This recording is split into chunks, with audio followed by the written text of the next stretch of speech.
estábamos entrevistando a Joaquín Bosch, que es el representante o el portavoz de Jueces por la Democracia, y le entrevistábamos con motivo de la reapertura del caso de la destrucción de los discos duros de Bárcenas, que se habían cometido, por lo visto, se había producido en la sede del Partido Popular. Bien, se había archivado en principio el caso, pues decían que no había cubrimiento, que los discos duros eran propiedad del Partido Popular y podía hacer con ellos lo que quisiera. Y entonces, ¿por qué se abre el caso ahora, señor? El caso se vuelve a abrir porque la Audiencia de Madrid discrepa de las razones que motivaron su archivo y parte de una interpretación muy distinta. Considera que los ordenadores no son solamente el continente, el armazón, digamos, sino que también lo integran el contenido. Y así como el continente era del Partido Popular, los ficheros y la gestión de los mismos entiende que pueden ser titularidad del trabajador, que lo llevaba en este caso el señor Bárcenas, y por tanto, en ese caso, si se analizan las relaciones contractuales entre las partes, no está nada claro que se puedan destruir unos bienes, unos ficheros que no eran propiamente del Partido Popular. Y por otro lado también, la jueza de instrucción consideró que el delito de encubrimiento no concurriría porque todavía no había quedado claro si había delito en la contabilidad B presunta del Partido Popular. Pero la audiencia discrepa porque entiende, yo creo que muy acertadamente, que el hecho de que no esté probado todavía que aquello sea delictivo no significa que no se puedan aportar elementos o se puedan encubrir esas acciones, con lo cual, si quedara impune la actuación de encubrimiento, seguramente podría pasar que nunca se podría saber tampoco si hubo contabilidad B en el Partido Popular. Y por ello, la audiencia ordena que se abra la investigación y que se aclare qué personas o qué persona ordenó la destrucción de esos archivos para que continúe adelante la investigación.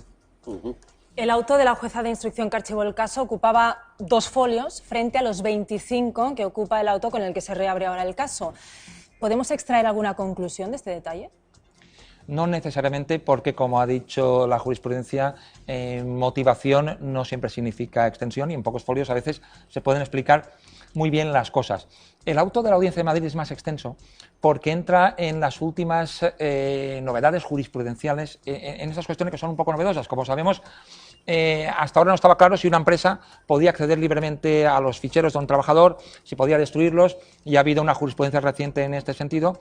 Y al mismo tiempo también, como tenemos tantísimos casos de corrupción en los juzgados, pues ha habido una evolución jurisprudencial en el tema del encubrimiento que dice que, aunque un delito no esté comprobado que se ha cometido, se puede investigar si han habido actuaciones para encubrirlo.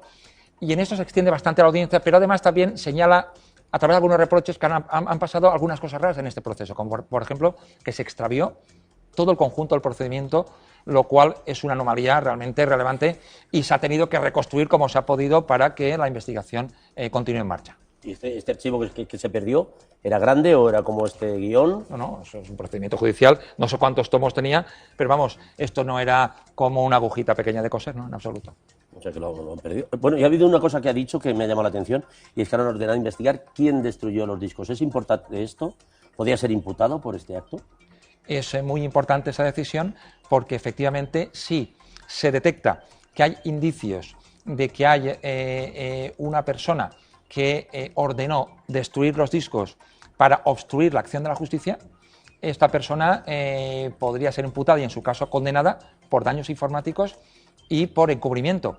Y es evidente que si se tomó una decisión de este tipo, eso no lo realizó el conserje del edificio. Debió ser alguna persona con directrices claras para poder tomarlo, y en este caso, tanto si fue el presidente del Partido Popular, como si fue el secretario general, como si fue alguno de los dirigentes, si se demuestra, en este caso podría ser condenado.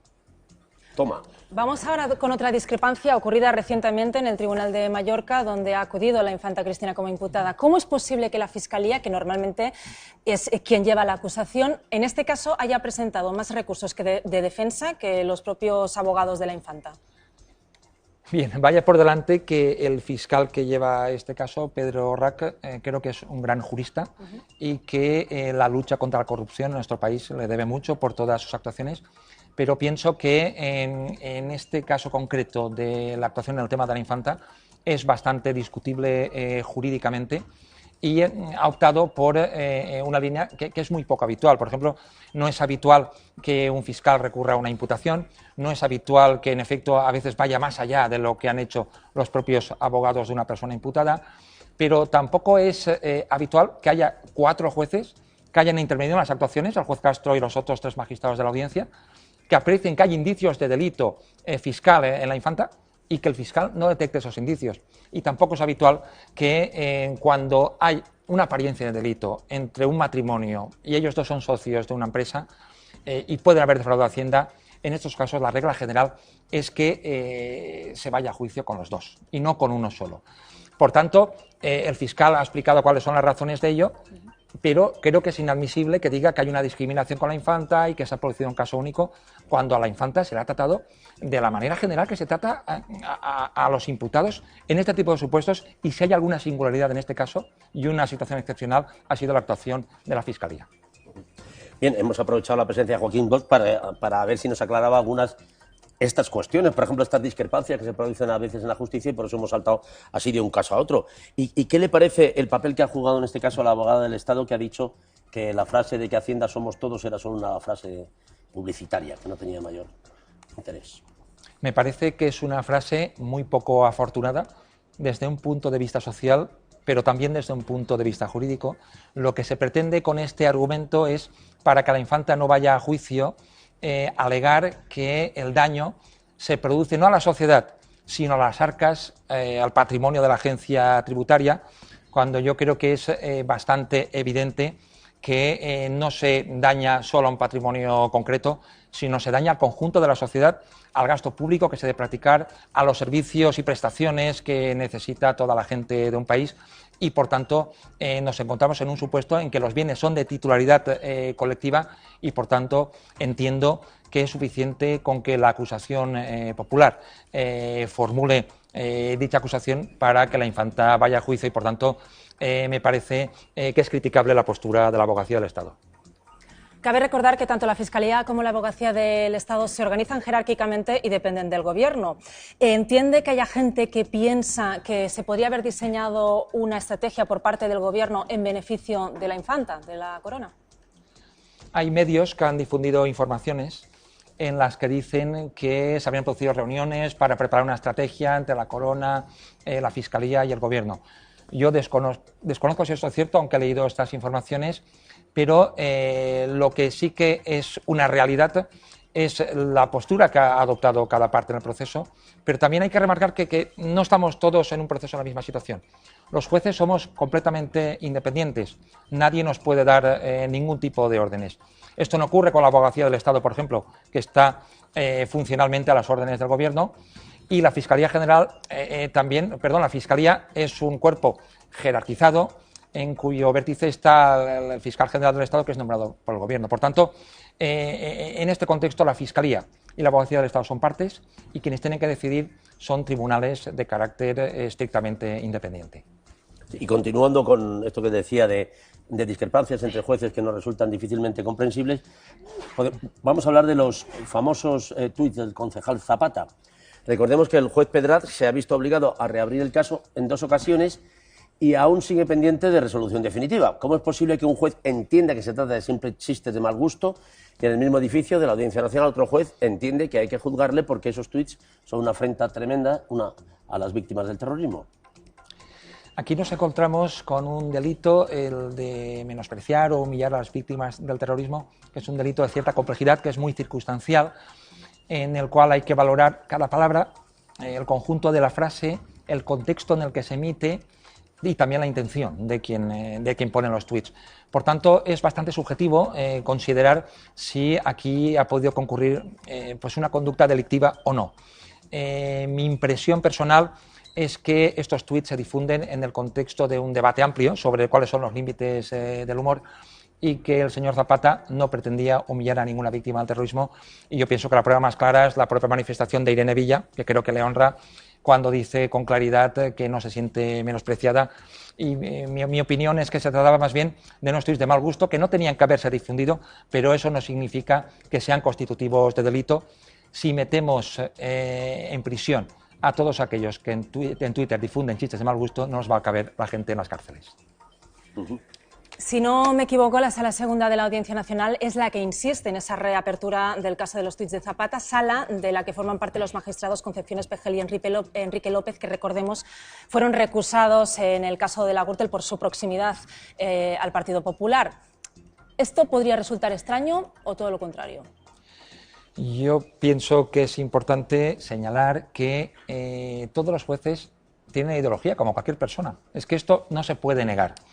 Pero esto no es negativo, ni tampoco tiene por qué influir porque tenemos que aplicar el ordenamiento jurídico. El problema no es que los jueces tengan ideología, sino que tengan conexiones directas con las partes de un proceso.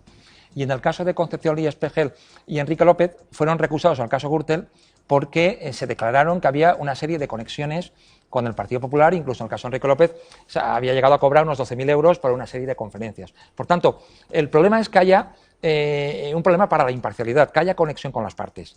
Pero si no la hay, que haya un juez que tenga unas ideas como otra persona, eso no tiene por qué afectar a la independencia y tenemos unas reglas en un Estado de Derecho de competencia que lo importante es que se cumplan y si hay desacuerdo con una decisión que se apliquen los recursos correspondientes como hemos visto en todos estos casos. Y ahora, muy brevemente, porque vamos muy mal de tiempo, ¿son muy abundantes las discrepancias entre jueces o, qué he dicho, sobre todo en casos como estos que tienen tanta repercusión mediática y se pone en juego la imagen de la justicia, o estamos hablando de algo excepcional? En líneas generales, las discrepancias son minoritarias. La gran mayoría de las decisiones judiciales son confirmadas por otros tribunales, lo cual demuestra que sí que hay una sintonía jurídica y una uniformidad como regla general. Lo que ocurre es que tenemos tendencia a pensar en una justicia divinizada, perfecta, que no se equivoca nunca, pero no somos dioses los jueces. Somos personas con nuestras virtudes y defectos, que cometemos errores, que incluso puede haber en casos muy subjetivos diferencias importantes, pero yo prefiero esta justicia humana. No me gusta que lo decidan todos los dioses, porque esto creo que es contrario a la libertad de las personas. Bueno, y una última pregunta, señor Bosch. ¿De quién están más orgullosos en su familia? ¿De usted o de su hermana Lidia Bosch? Bueno, la verdad es que tengo una sola hermana, pero no se llama Lidia. Lo cierto es que Lidia sí que gusta bastante a mi familia, pero debo decir que mi familia está especialmente orgullosa de mí desde que me junto con el presentador más irresistible, más gracioso y más coqueto de la historia de la televisión. Le doy mi más cordial enhorabuena por tener una familia tan inteligente. Muchísimas gracias, señor Bosch, por acompañarnos aquí en El Intermedio.